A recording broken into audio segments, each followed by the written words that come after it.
समस्या अहिंसा से भी कहाँ खत्म होती है। लो, फिर से महाराज ने कोई नया नाटक शुरू कर दिया। महाराज को ही खत्म कर देते तो उनसे जुड़े हुए सारे नाटक भी खत्म हो जाते। जुबान संभाल के। हाँ, इसीलिए ना मुझे आप सबकी बात, ना आप सबको मेरी बात समझ में आती है।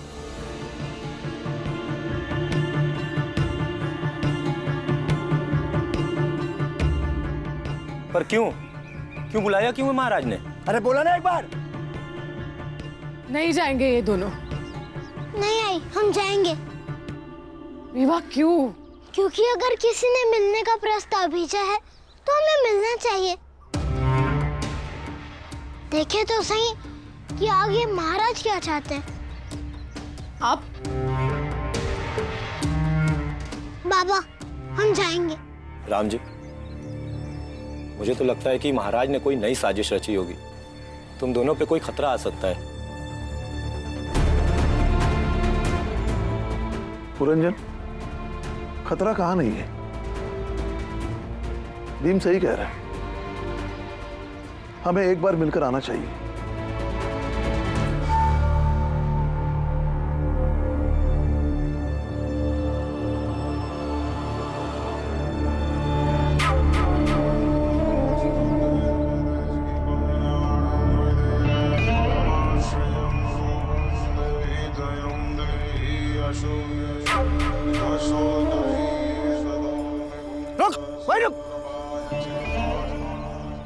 क्यों बुलाया आपने?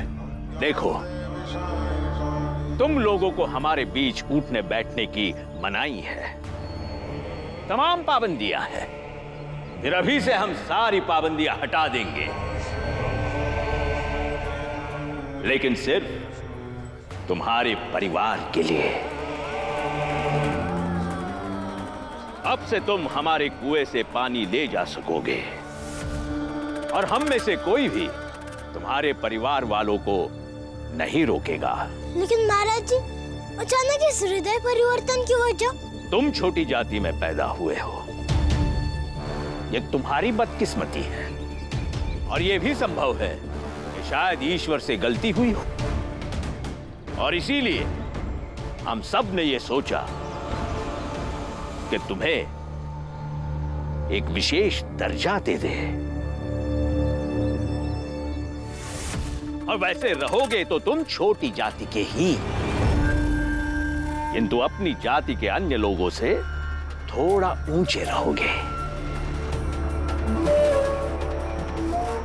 और हम में से कोई भी तुम्हारे जीवन में दखलंदाजी नहीं करेगा।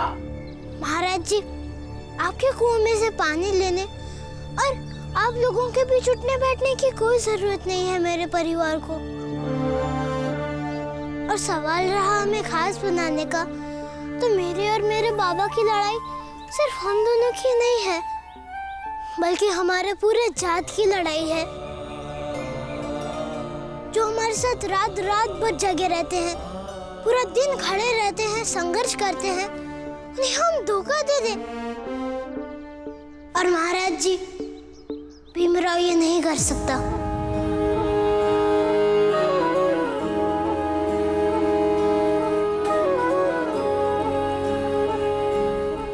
हमें खास नहीं बनना है, सबके बराबर बनना है।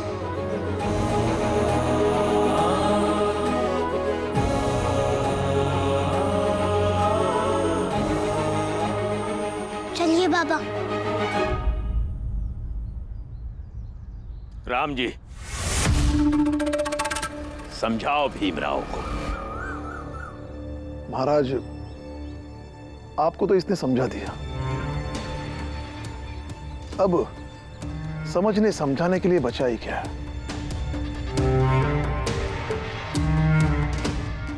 आज्ञा चाहता हूं।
बाला भाई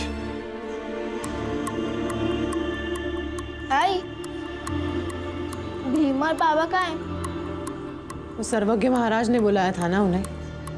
पता नहीं, लेकिन अब तक तो आ जाने चाहिए थे।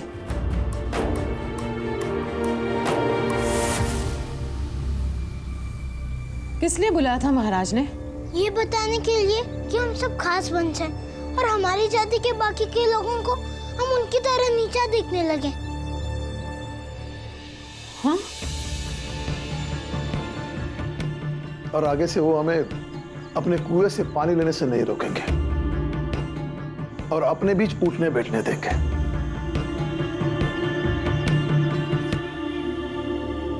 फिर तुमने क्या कहा राम जी? मैं कुछ कहता, इससे पहले भीम ने ही कह दिया। महाराज जी, आपके कुएं में से पानी लेने और आप लोगों के बीच उठने बैठने की कोई जरूरत नहीं है मेरे परिवार को। हमें खास नहीं, हमें बराबर बनना है।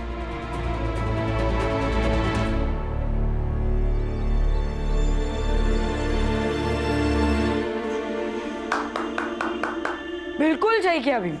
वो महाराज ना अपने आप को कुछ ज्यादा ही पढ़े लिखे समझते हैं। नहीं यार, पढ़ना लिखना व्यक्ति को सरल बनाता है, लेकिन जो शिक्षा व्यक्ति को कपटी, स्वार्थी और साजिश करता बनाती है, वो शिक्षा बेकार है।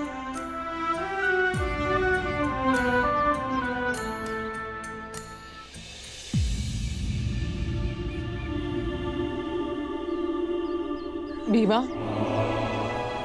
मैं तुझे हमेशा रोकती रहती हूँ ना, लेकिन आज तेरी इसी संघर्ष की वजह से उन्होंने तुझे वहां बुलाया और कहा कि खास बन जाओ। लेकिन मुझे यकीन है कि एक दिन ऐसा आएगा कि इसी संघर्ष की वजह से वो लोग यहाँ आएंगे और कहेंगे कि हम सब एक हैं, कोई छोटा नहीं, कोई बड़ा नहीं।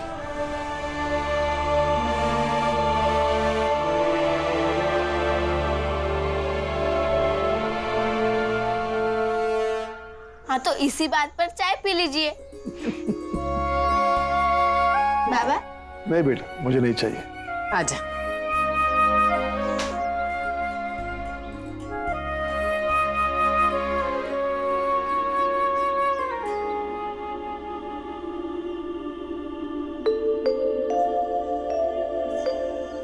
तुम सब लोग चाय पी लो, मैं बाहर ही चाय पी लेती हूँ, कपड़े भी भिगोने हैं। हाँ भीमा भाई, मैं काम पर जा रहा हूँ, हो सकता है आज रात को घर नहीं आ पाऊंगा। हाँ आनंद भैया, हम भी विद्यालय चलते हैं, हमारी भी परीक्षा होने वाली है। ठीक है, लेकिन भीम पहले तो दूध पी ले और आनंद तो चाय पी ले, फिर बाद में चले जाना।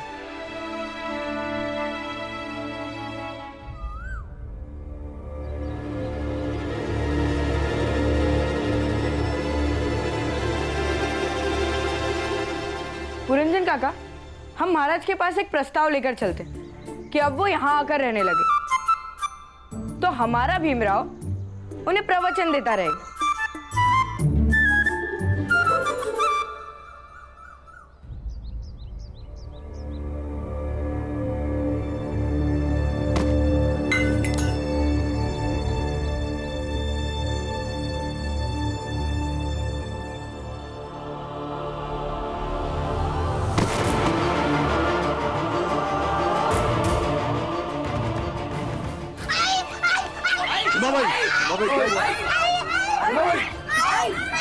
भाभी, भाभी क्या हुआ?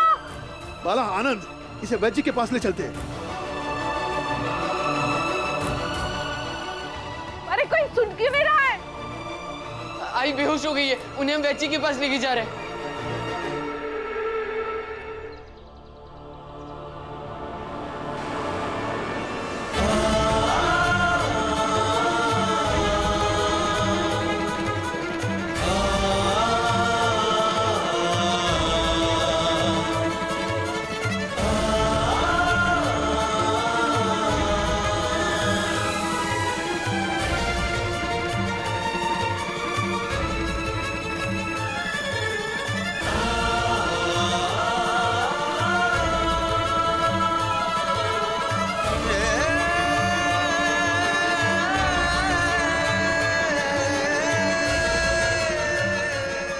वैद्य जी, वैची! वैद्य जी, जल्दी आइए। वैची! वैद्य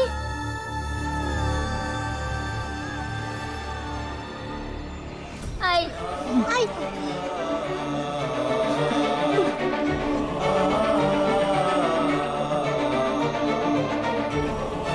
आई आई आई आई वैची जरा आप लोग बाहर जाइए, मैं देखती हूँ। चलो बेटा।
वैद्य आई ठीक है ना?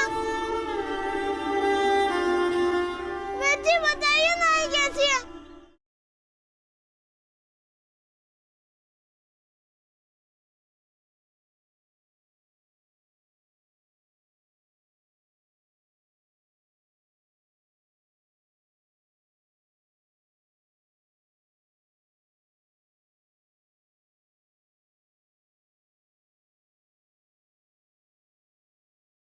वैद्य बताइए ना आई कैसी है?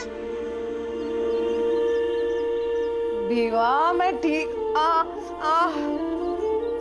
आई गो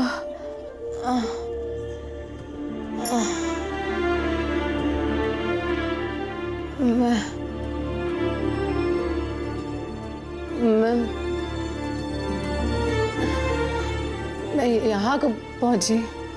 तुम्हारी तबीयत बहुत खराब हो गई थी, तुम बेहोश हो गई थी, इसीलिए सब तुम्हें यहाँ ले आए।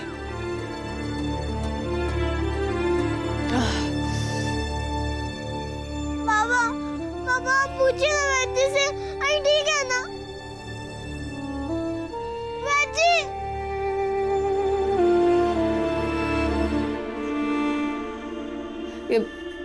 ये सर दर्द तो हमेशा ही होता रहता है, लेकिन ये पति और बच्चे भी ऐसे हैं ना, इतना सा कुछ हो जाता है घबरा जाते हैं। आई गो कहाँ है सब, कहाँ है? बाहर इंतजार कर रहे हैं। कपड़ा है सर पे बांधने के लिए? मैं अभी देती हूँ।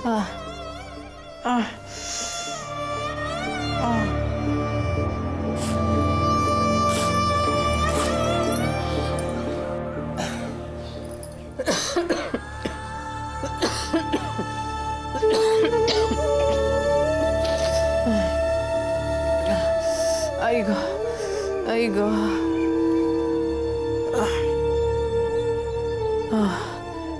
भीमा बाई, मैं तुमसे कुछ कहना चाहती हूँ। कहिए ना। मुझे नहीं पता कि तुमसे कहना चाहिए या तुम्हारे पति से।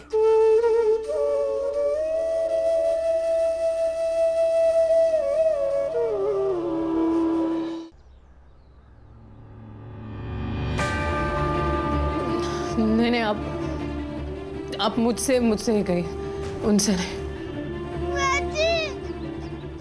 बताइए ना, बताइए ना, ठीक है ना?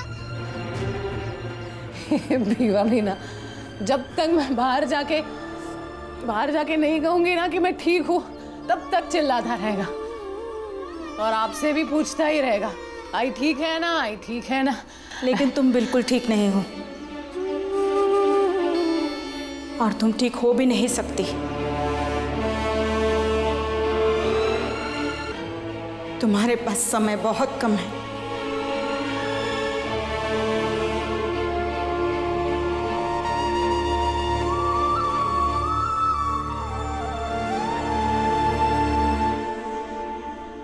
महाराज, हमसे बहुत बड़ी चूक हो गई। उसी दिन उस भीमराव को पकड़कर अगर खाई में फेंक देते ना तो पूरा किस्सा ही खत्म हो जाता। धर्म की रक्षा में की गई चूक पाप है और हर पाप का परिणाम निश्चित है। इसलिए असफलता पर अफसोस जताने से ज्यादा यह जरूरी है कि हम ये सोचे कि इसके आगे सफल होने के लिए क्या किया जाए। सफलता पाने की हर योजना पर मंत्रणा की जाए। पापा वेद इतना वक्त क्यों लगा रही हैं? ठीक तो है ना? हाँ,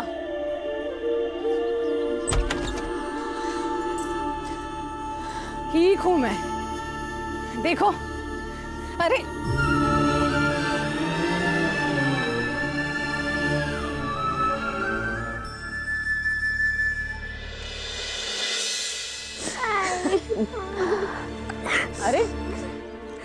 अरे क्या हुआ है? मुझे कुछ नहीं।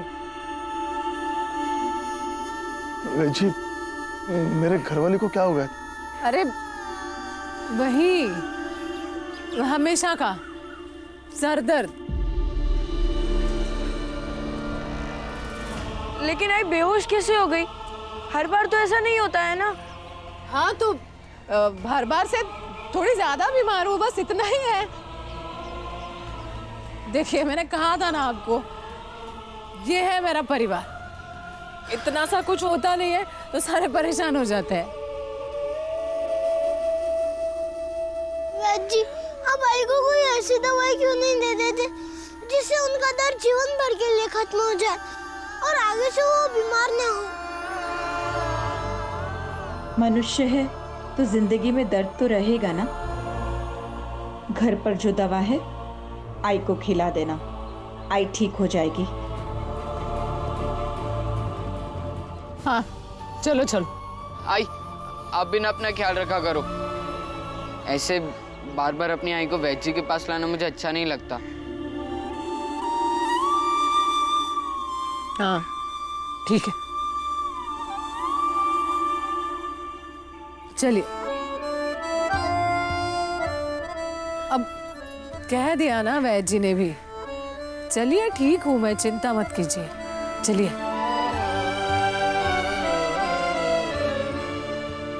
वैद जी, आप इनका ख्याल रखिएगा।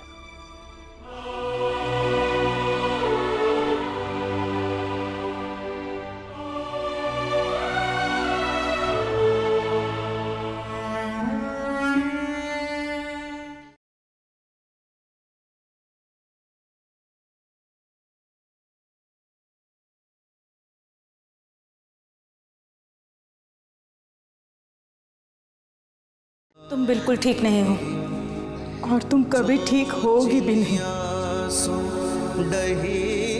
तुम्हारे पास समय बहुत कम है।